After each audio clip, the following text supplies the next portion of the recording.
Eu vou começar o nosso nossa leitura de hoje com uma frase que eu escutei de um cientista que eu gosto muito de escutar os podcasts dele. Ele apresentou no TED, o nome dele é Altair Souza, e ele falou que liberdade é saber aproveitar bem o espaço da gaiola que cada um de nós habita. É isso, fica aí uma reflexão que serviu de reflexão para mim. No último corredor, lá ao fundo, a mulher do médico viu um cego que estava de sentinela, como de costume. Ele devia ter ouvido os passos arrastados. Deu um aviso. Já aí vem, já aí vem. De dentro saíram gritos, relinchos, risadas. 4 cegos afastaram rapidamente a cama que servia de barreira à entrada. Depressa, meninas, entrem, estamos todos aqui como uns cavalos. Vão levar o papo cheio, dizia um deles. Os cegos rodearam-nas, tentavam apalpá-las, mas recuaram logo aos tropeções quando o chefe, o que tinha a pistola, gritou: "O primeiro a escolher sou eu, já sabem." Os olhos de todos aqueles homens buscavam ansiosamente as mulheres. Alguns estendiam as mãos ávidas. Se de fugida tocavam em uma delas, sabiam enfim para onde olhar. No meio da coxilha entre as camas, as mulheres eram como soldados em parada à espera de que lhes venham passar revista. O chefe dos cegos, de pistola na mão, aproximou-se tão ágil e despachado como se com os olhos que tinha pudesse ver. Pôs a mão livre na cega das insônias, que era a primeira. Apalpou-a por diante e por detrás, as nádegas, as mamas, o entrepernas. A cega começou aos gritos e ele empurrou-a. "Não vales nada, puta." Passou a seguinte, que era aquela que não se sabe quem seja. Agora apalpava com as 2 mãos. Tinha metido a pistola no bolso das calças. "Olhem que esta não é nada má." E logo se foi a mulher do primeiro cego. Depois a empregada do consultório. Depois a criada do hotel. Exclamou: "Rapazes, estas gajas são mesmo boas." Os cegos relincharam, deram patadas no chão. "Vamos a elas que se faz tarde." Berraram alguns. "Calma", disse o da pistola. "Deixe-me ver primeiro como são as outras." Apalpou a rapariga dos óculos escuros e deu um assobio. "Olá, saiu-nos a sorte grande. Deste gado ainda cá não tinha aparecido." Excitado, enquanto continuava a apalpar a rapariga, passou a mulher do médico. Assobiou outra vez. "Esta é das maduras, mas tem jeito de ser também uma rica fêmea." Puxou para si as 2 mulheres. Quase se babava quando disse: "Fico com estas. Depois de as despachar, passo-as a vocês." Arrastou-as para o fundo da camarata, onde se amontoavam as caixas de comida, os pacotes, as latas, uma despensa que poderia abastecer um regimento. As mulheres, todas elas, já estavam a gritar. Ouviam-se golpes, bofetadas, ordens. "Calem-se, suas putas! Essas gajas são todas iguais, sempre têm de pôr-se aos berros. Dá-lhe com força que se calará. Deixe-nos chegar a minha vez e já vão ver como pedem mais. Despacha-te aí, não aguento um minuto." A cega das insônias uivava de desespero debaixo de um cego gordo. As outras 4 estavam rodeadas de homens com as calças arriadas que se empurravam uns aos outros como hienas em redor de uma carcaça. A mulher do médico encontrava-se junto ao catre para onde tinha sido levada. Estava de pé, com as mãos convulsas, apertando os ferros da cama. Viu como o cego da pistola puxou e rasgou a saia da rapariga dos óculos escuros, como desceu as calças e, guiando-se com os dedos, apontou o sexo ao sexo da rapariga, como empurrou e forçou. Ouviu os roncos, as obscenidades, a rapariga dos óculos escuros não dizia nada, só abriu a boca para vomitar, com a cabeça de lado, os olhos na direção da outra mulher. Ele nem deu pelo que estava a acontecer. O cheiro do vômito só se nota quando o ar e o resto não cheiram ao mesmo. Enfim, o homem sacudiu-se todo, deu 3 sacões violentos, como se cravasse 3 espeques, resfolegou como um cerdo engasgado, acabara. A rapariga dos óculos escuros chorava em silêncio. O cego da pistola retirou o sexo que ainda vinha a pingar e disse com voz vacilante, enquanto estendia o braço para a mulher do médico: "Não tenha ciúmes, já vou tratar de ti." E depois, subindo o tom: "Rapazes, podem vir buscar esta, mas tratem-na com carinho que ainda posso precisar dela." Meia dúzia de cegos avançaram de rebolão pela coxia, deitaram mãos à rapariga dos óculos escuros, levaram-na quase de rastos. Primeiro eu, diziam todos. O cego da pistola tinha se sentado na cama. O sexo flácido estava pousado na beira do colchão, as calças enroladas aos pés. "Ajoelha-te aqui, entre as minhas pernas", disse. A mulher do médico ajoelhou-se. "Chupa", disse ele. "Não", disse ela. "Ou chupas, ou bato-te e não levas comida", disse ele. "Não tens medo de que tu arranque a dentada?" perguntou ela. "Podes experimentar. Tenho as mãos no teu pescoço. Estrangulava-te antes que chegasses a fazer-me sangue", respondeu ele. Depois disse: "Estou a reconhecer a tua voz e eu a tua cara." "És cegas, não me podes ver." "Não, não posso ver." "Então por que dizes que reconheces a minha cara?" "Porque essa voz só pode ter essa cara." "Chupa e deixa-te de conversa fina." "Não. Ou chupas, ou na tua camarata nunca mais entrará uma migalha de pão. Vai lá dizer-lhes que se não comerem é porque te recusaste a chupar-me. E depois volta para me contar o que sucedeu." A mulher do médico inclinou-se para diante. Com as pontas de 2 dedos da mão direita, segurou e levantou o sexo pegajoso do homem. A mão esquerda foi apoiar-se no chão, tocou nas calças, tateou, sentiu a dureza metálica e fria da pistola. "Posso matá-lo", pensou. Não podia, com as calças assim como estavam, enroladinhas aos pés. Era impossível chegar ao bolso onde a arma se encontrava. "Não posso matar agora", pensou. E avançou a cabeça, abriu a boca, fechou-a, fechou os olhos para não ver, começou a chupar. Amanhecia quando os cegos malvados deixaram ir as mulheres. A cega das insônias teve de ser levada dali em braços pelas companheiras que mal se podiam elas próprias arrastar. Durante horas haviam passado de homem em homem, de humilhação em humilhação, de ofensa em ofensa, tudo quanto é possível fazer a uma mulher deixando-a ainda viva.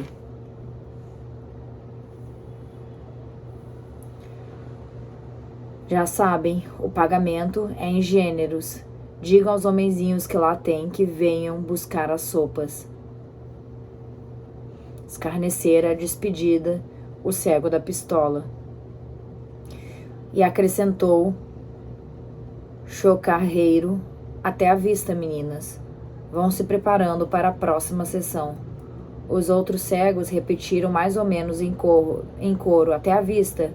Alguns disseram gajas, alguns disseram putas, mas notava-se-lhes a fadiga da libido na pouca convicção das vozes. Surdas, cegas, caladas, aos tombos, apenas com vontade suficiente para não largarem a mão da que seguia à frente. A mão, não o ombro, como quando tinham vindo. Certamente, nenhuma saberia responder se lhe perguntassem: "Por que vão vocês de mãos dadas?" Tinham calhado assim, há gestos para que nem sempre se pode encontrar uma explicação fácil. Algumas vezes nem a difícil pôde ser encontrada. Quando atravessaram o átrio, a mulher do médico olhou para fora. Lá estavam soldados. Havia também uma caminhoneta que devia andar a fazer distribuição da comida pelas quarentenas. Nesse preciso momento, a cega das insônias foi-se abaixo das pernas, literalmente, como se lhe as tivesse decepado de um golpe. Foi-se-lhe também o coração abaixo. Nem acabou a sístole que tinha começado. Finalmente ficamos a saber por que não podia esta cega dormir. Agora dormirá. Não a acordemos. Está morta, disse a mulher do cego. Disse a mulher do médico, e a sua voz não tinha nenhuma expressão. Se era possível uma voz assim, tão morta como a palavra que dissera, ter saído de uma boca viva.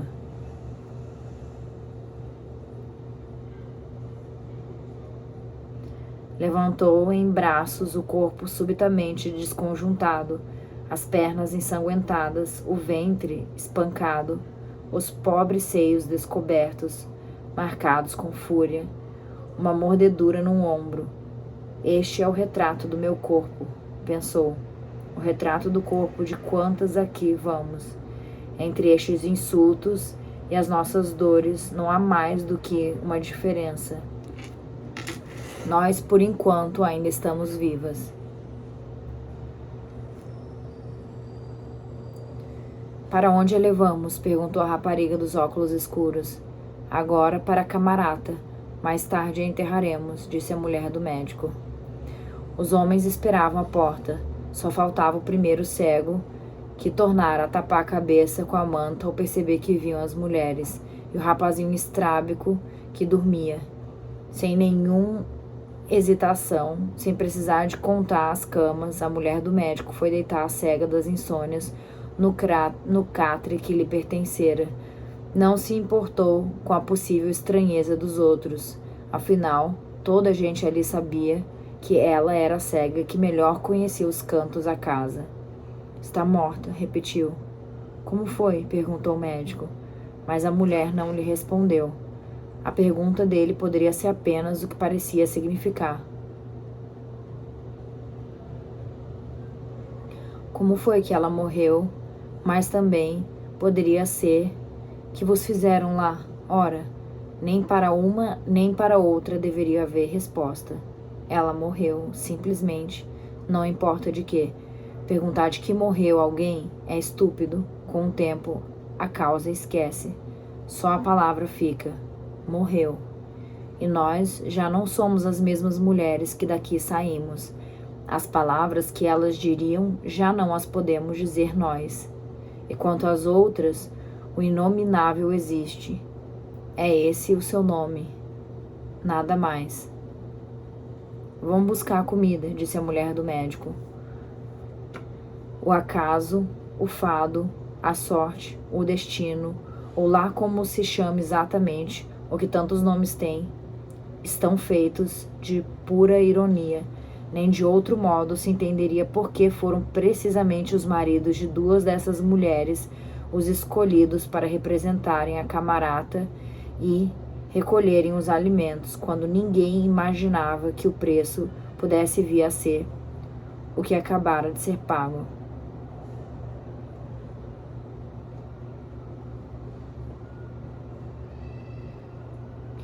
Podiam ter sido outros homens, solteiros, livres, nenhuma honra conjugal a defender, mas logo tiveram de ser estes. Com certeza não vão querer agora envergonhar-se a estender a mão da esmola aos brutos e malvados que lhes violaram as mulheres.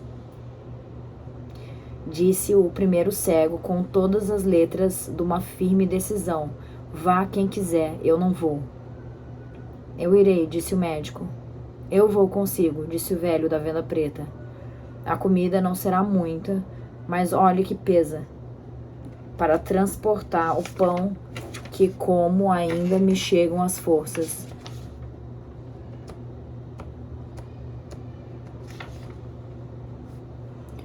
O que mais pesa sempre é o pão dos outros.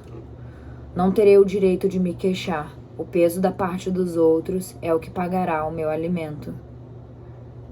Imaginemos, não um diálogo, que esse já aí ficou, mas os homens que o sustentaram estão ali frente a frente, como se pudessem ver, que neste caso nem é impossível, basta que a memória de cada um deles faça emergir da deslumbrante brancura do mundo a boca que está articulando as palavras, e depois, com uma lenta irradiação a partir desse centro, o restante das caras irá aparecendo, uma de homem velho, outra não tanto. Não se diga que é cego quem ainda assim seja capaz de ver. Quando eles se afastaram para irem cobrar o salário da vergonha, como o primeiro cego protestara com retórica e indignação, a mulher do médico disse às outras mulheres: "Fiquem aqui, eu já volto." Sabia o que queria, não sabia se o encontraria. Queria um balde ou alguma coisa que lhe fizesse às vezes. Queria enchê-lo de água, ainda que fétida, ainda que apodrecida. Queria lavar a cega das insônias, limpá-la do sangue próprio e do ranho alheio. Entregá-la purificada à terra. Se tem ainda algum sentido falar das purezas de corpo nesse manicômio em que vivemos, que as da alma, já se sabe, não há quem lhe possa chegar. Nas compridas mesas do refeitório havia cegos deitados. De uma torneira mal fechada por cima de uma pia de despejos corria um fio de água. A mulher do médico olhou ao redor à procura do balde, do recipiente, mas não via nada que pudesse servir. Um dos cegos estranhou a presença, perguntou: "Quem anda aí?" Ela não respondeu, sabia que não seria bem recebida. Ninguém lhe queria. "Queres água? Pois leve-a, e se é para lavar uma falecida, toda a que precisares." Pelo chão, espalhados, havia sacos de plástico, dos da comida, grandes alguns. Pensou que devia estar rotos. Depois pensou que usando 2 ou 3, metidos uns nos outros, seria pouca água perdida. Agiu rapidamente. Os cegos já desciam das mesas. Perguntavam: "Quem está aí?" Ainda mais alarmados, quando ouviram o ruído da água correr. Avançaram naquela direção.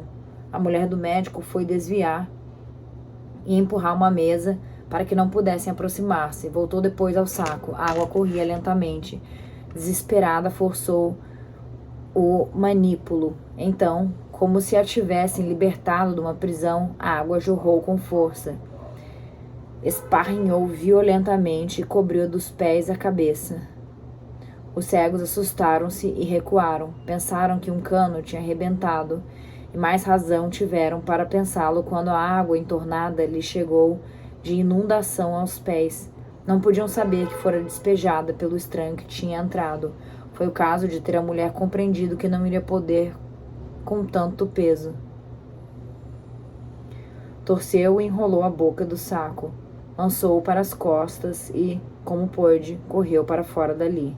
Quando o médico e o velho da venda preta entraram na camarata com a comida, não podiam ver 7 mulheres nuas, a cega das insônias, estendida na cama, limpa como nunca estivera em toda a sua vida, enquanto outra mulher lavava, uma por uma, as suas companheiras e depois a si própria.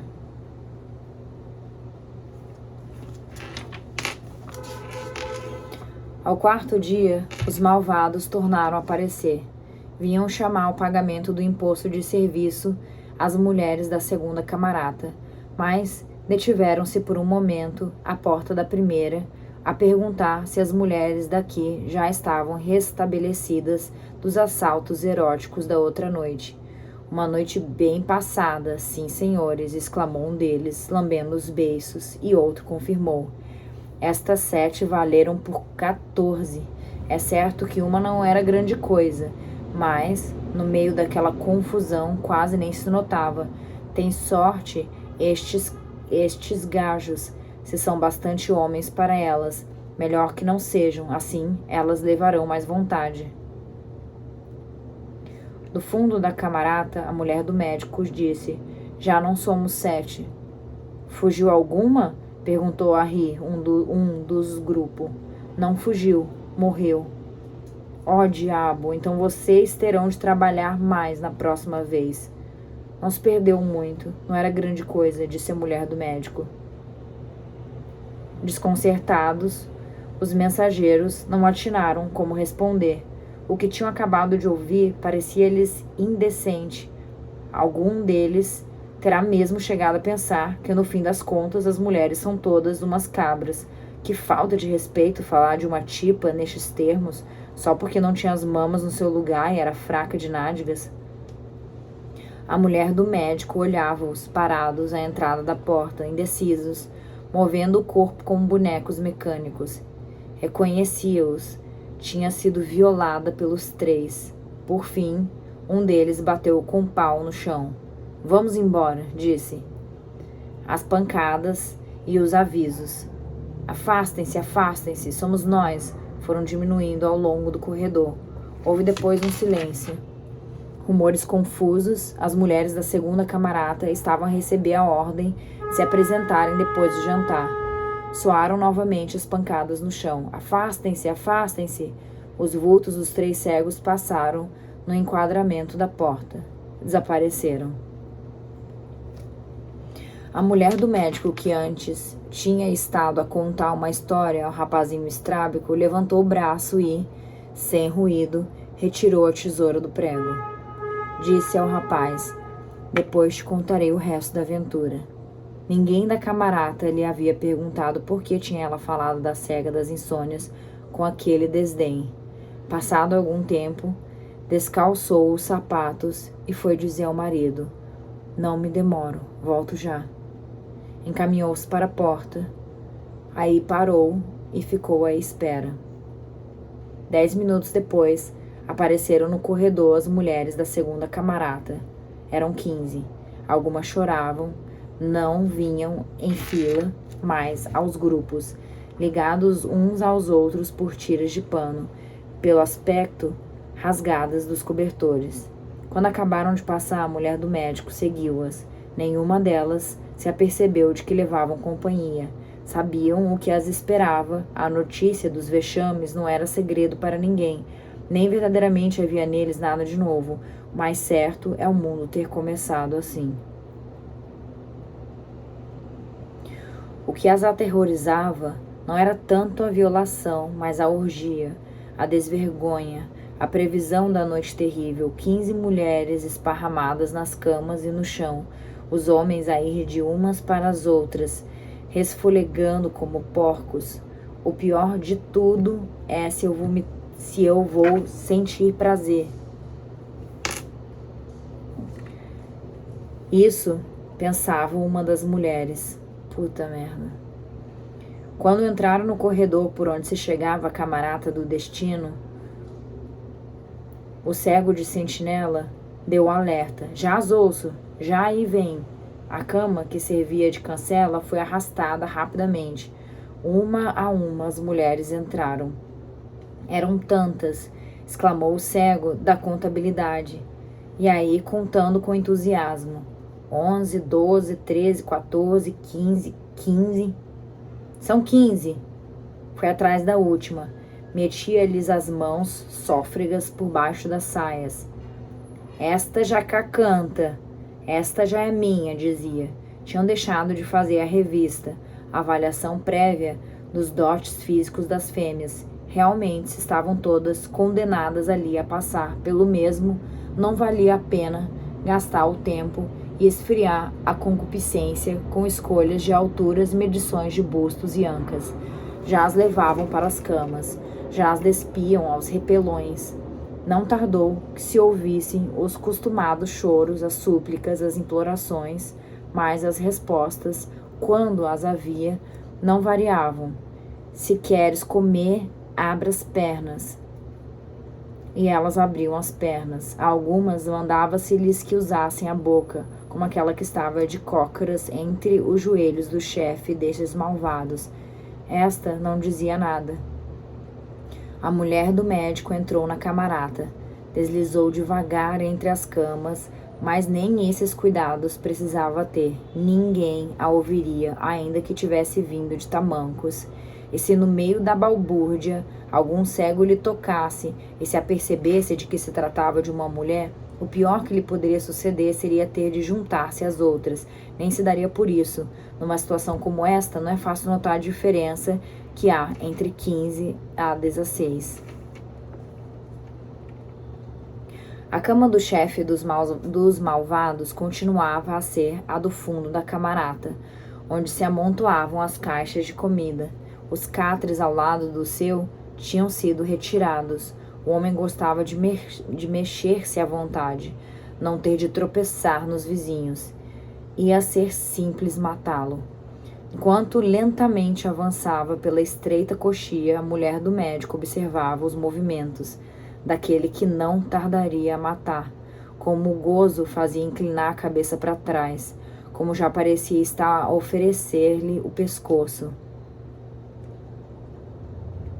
Devagar, a mulher do médico aproximou-se, rodeou a cama e foi colocar-se por trás dele. A cega continuava no seu trabalho. A mão levantou lentamente a tesoura, as lâminas um pouco separadas para penetrarem como 2 punhais. Neste momento, o último cego pareceu dar por uma presença, mas o orgasmo retirara-o do mundo das sensações comuns, privara-o dos reflexos. Não chegarás a gozar, pensou a mulher do médico e fez descer violentamente o braço. A tesoura enterrou-se com toda a força na garganta do cego. Girando sobre si mesma, pulou contra as cartilagens e os tecidos membranosos. Depois, furiosamente, continuou até ser detida pelas vértebras cervicais. O grito mal se ouviu.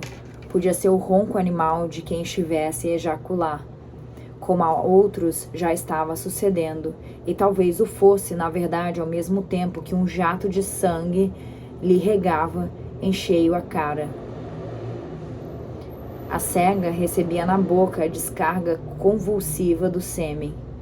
Foi o grito dela que alarmou os cegos. De gritos, tinham experiência de sobra, mas este não era como os outros. A cega gritava, não percebia o que tinha acontecido, mas gritava. Este sangue viera donde? Provavelmente, sem saber como, havia feito o que chegara a pensar, arrancar-lhe o pênis à dentada. Os cegos deixavam as mulheres, vinham se aproximando, as apalpadelas. Que é que se passa? Por que estás a gritar dessa maneira? Perguntavam, mas agora a cega tinha uma mão sobre a boca. Alguém lhe murmurara ao ouvido. Cala-te. E depois sentiu que a puxavam suavemente para trás. Não digas nada. Era uma voz de mulher, e isto acalmou-a. Se tanto se pode dizer em tais aflições. O cego das contas vinha à frente. Foi ele o primeiro a tocar no corpo que caíra atravessado no chão. A percorrê-lo com as mãos. Está morto, exclamou, daí a um momento. A cabeça pendia para o outro lado do catre. O sangue ainda saía em borbotões.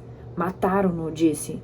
Os cegos pararam, interditados. Não podiam acreditar no que ouviam. Mataram-no como? Quem foi que o matou? Disseram-lhe um rasgão. Fizeram-lhe um rasgão enorme na garganta. Devia ter sido a puta da mulher que estava com ele. Temos de apanhá-la. Moveram-se outra vez os cegos, mais devagar agora, como se tivessem medo de ir ao encontro da lâmina que lhes matara o chefe. Não podiam ver que o cego da contabilidade metia precipitadamente as mãos nas algibeiras do morto, que encontrava a pistola em um pequeno saco de plástico com uma dezena de cartuchos. Por que não pegou a arma? A atenção de todos foi de súbito distraída pelo alarido das mulheres, já postes de pé, em pânico, querendo sair dali, mas algumas tinham perdido a noção de onde estava a porta da camarata. foram na direção errada e esbarraram com os cegos, e estes julgaram que elas os atacavam. Então a confusão dos corpos atingiu a culminância de um delírio. Quieta ao fundo, a mulher do médico esperava a ocasião para escapar-se.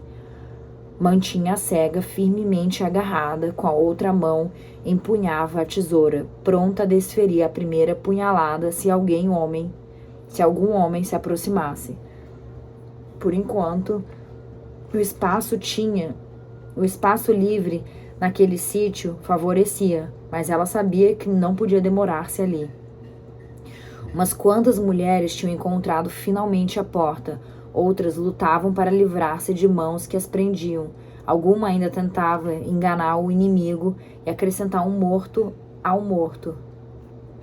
O cego das contas gritou com autoridade aos seus: "Calma, tenham calma, vamos já resolver este assunto." E com a intenção de dar mais convencimento à ordem, disparou um tiro para o ar. O resultado foi precisamente o contrário do que esperava. Surpreendidos por perceberem que a pistola já estava noutras mãos e que, portanto, iam ter um novo chefe, os cegos deixaram de lutar com as cegas, desistiram de tentar dominá-las. Um deles via-se que desistira mesmo de tudo porque já havia sido estrangulado. Foi nesta altura que a mulher do médico decidiu avançar. Desferindo golpes à esquerda e à direita, foi abrindo caminho. Agora eram cegos que gritavam, que se atropelavam, que subiam uns por cima dos outros. Quem tivesse ali olhos para ver, perceberia que, comparado com esta, a primeira confusão tinha sido uma brincadeira. A mulher do médico não queria matar, só queria sair o mais depressa possível, sobretudo não deixar atrás de si nenhuma cega. Provavelmente este não vai sobreviver, pensou quando cravou a tesoura num peito. Ouviu-se outro tiro. Vamos, vamos, dizia a mulher do médico, empurrando à sua frente as cegas que encontrava no caminho. Ajudava-as a levantarem-se e repetia: depressa, depressa. E agora era o cego da contabilidade que gritava lá do fundo: agarrem-nas, não as deixem fugir. Mas era demasiado tarde. Já iam todas no corredor, fugiam aos tombos, meio vestidas, segurando os trapos como podiam. Parada à entrada da camarata, a mulher do médico gritou com fúria: lembrem-se do que eu no outro dia disse, que não me esqueceria da cara dele. E daqui em diante pensem no que vos digo agora, que também não me esquecerei das vossas. Hás de pagar-mas. Ameaçou o cego da contabilidade. Tu e as tuas amigas, mas os cabrões dos homens de lá tendes. Não sabes quem eu sou, nem de onde vim. És da primeira camarata do outro lado, disse um dos que tinham ido chamar as mulheres. E o cego das contas acrescentou: a voz não engana. Basta que pronuncies uma palavra, ao pé de mim estás morta. O outro também tinha dito isso. E aí o tens. Mas eu não sou um cego como ele, como vocês. Quando vocês chegaram, já eu conhecia tudo do mundo. Da minha cegueira não sabes nada. Tu não és cega. A mim não me enganas. Talvez eu seja a mais cega de todos. Já matei e tornarei a matar se for preciso. Antes disso, morrerás de fome. A partir de hoje acabou-se a comida. Nem que venham cá todas oferecer numa bandeja os 3 buracos com que nasceram. Por cada dia que estivermos sem comer, por vossa culpa, morrerá um dos que aqui se encontram. Basta que ponha um pé fora desta porta. Não conseguirás. Conseguiremos sim. A partir de agora, seremos nós a recolher a comida. Vocês comam do que cá tem. Filha da puta. As filhas das putas não são homens nem são mulheres, são filhas das putas. Já ficaste a saber o que valem as filhas das putas. Furioso, o cego da contabilidade disparou um tiro na direção da porta. A bala passou entre as cabeças dos cegos, sem atingir nenhum, e foi cravar-se na parede do corredor. Não me apanhastes, disse a mulher do médico. E tem cuidado se te acabam as munições. Há outros aí que também querem ser chefes.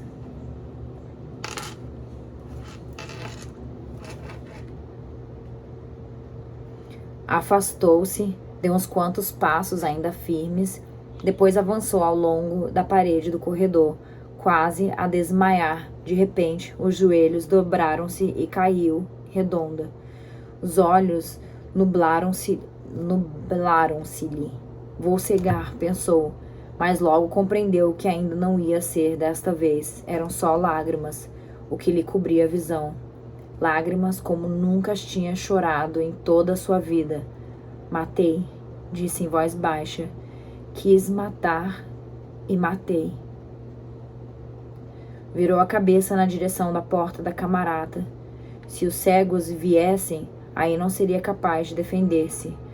O corredor estava deserto, as mulheres tinham desaparecido, os cegos, ainda assustados pelos disparos e muito mais pelos cadáveres dos seus, não se atreviam a sair.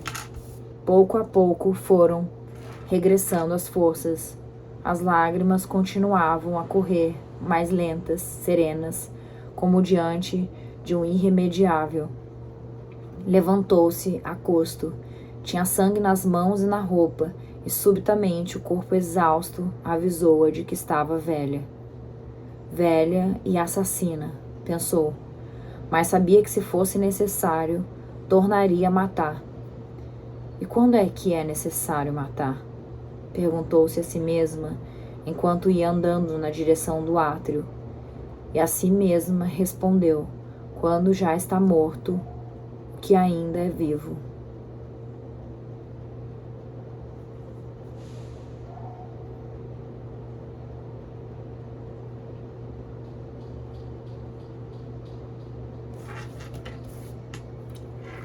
Abanou a cabeça, pensou, e isto que quer dizer? Palavras, palavras, nada mais. Continuava sozinha. Aproximou-se da porta que dava para a cerca. Por entre as grades do portão distinguiu mal o vulto do soldado que estava de sentinela. Ainda há gente lá fora. Gente que vê. Um ruído de passos atrás de si fê-la estremecer. São eles, pensou, e virou-se rapidamente com a tesoura pronta. Era o marido. As mulheres da segunda camarata tinham vindo a gritar pelo caminho. O que acontecera no outro lado, que uma mulher tinha morto a facada o chefe dos malvados, que houvera tiros. O médico não perguntou quem era a mulher. Só poderia ser a sua. Dissera ao rapazinho estrábico que depois lhe contaria o resto da aventura. E agora, como estaria, provavelmente morta também. Estou aqui, disse ela. E foi para ele e abraçou, sem reparar que o manchava de sangue. Ou, reparando, não tinha importância. Até hoje, tem partilhado tudo. Que foi que se passou? Perguntou o médico. Disseram que foi morto um homem. Sim, matei-o eu. Por quê? Alguém teria de o fazer. E não havia mais ninguém. E agora? Agora estamos livres. Eles sabem o que os espera se quiserem outra vez servir-se de nós. Vai haver luta, guerra. Os cegos estão sempre em guerra. Sempre estiveram em guerra. Tornarás a matar. Se tiver de ser. Dessa cegueira já não me livrarei. E a comida? Viremos nós buscá-la. Duvido que eles se atrevam a vir até aqui. Pelo menos, nestes próximos dias, terão medo de que lhes suceda o mesmo, que uma tesoura lhes atravesse o pescoço. Não soubemos resistir como deveríamos quando eles apareceram com as primeiras exigências. Pois não. Tivemos nós medo, e o medo nem sempre é bom conselheiro. E agora, vamo-nos. Será conveniente, para maior segurança, que barriquemos a porta das camaratas, pondo camas sobre camas, como eles fazem. Se alguns de nós tivermos de dormir no chão, paciência, antes isso que morrer de fome.